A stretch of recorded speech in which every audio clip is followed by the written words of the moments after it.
Quand on voit une rose au mois de décembre qui a la même tête que celle du mois de mars, qui a la même tête que celle du mois de juin, qui a la même tête que celle du mois de septembre, c'est pas naturel, il y a un truc qui va pas.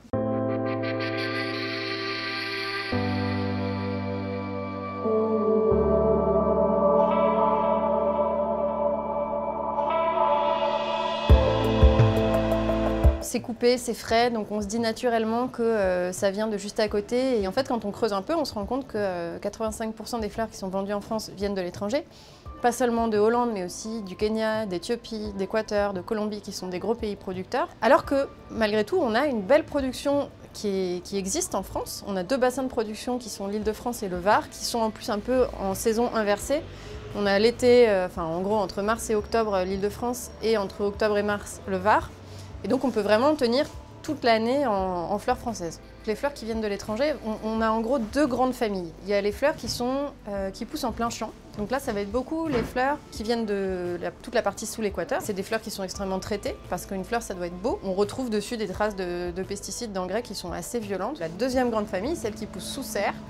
Là, c'est par exemple l'essentiel de la production hollandaise. Donc là, ça va être des serres chauffées et éclairées, nuit et jour. Il y a quelque chose de très important à savoir concernant l'impact sur l'environnement des fleurs. Pour traiter 1 hectare de maïs en conventionnel, on utilise 1,8 kg de pesticides. Et pour traiter 1 hectare de rose, on utilise 60 kg. 1 hectare de bulbe de lys, 110 kg. Il y a grosso modo un facteur 100 entre ce qu'on est OK pour mettre sur des fruits et légumes et ce qu'on va mettre sur des fleurs.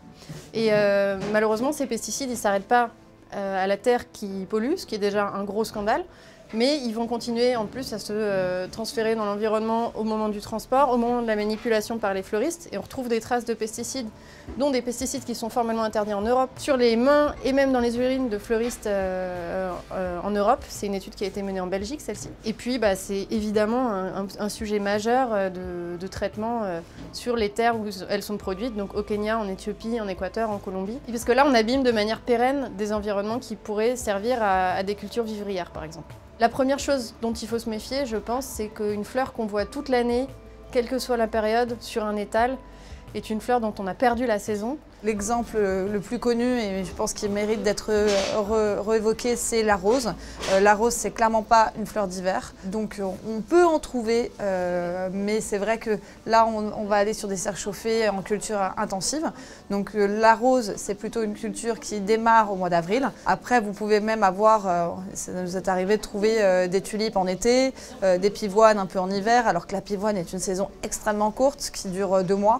Donc il y a des aberrations parfois. Indiquer la provenance des fleurs, c'est malheureusement pas comme le cas des fruits et légumes où il y a une obligation légale.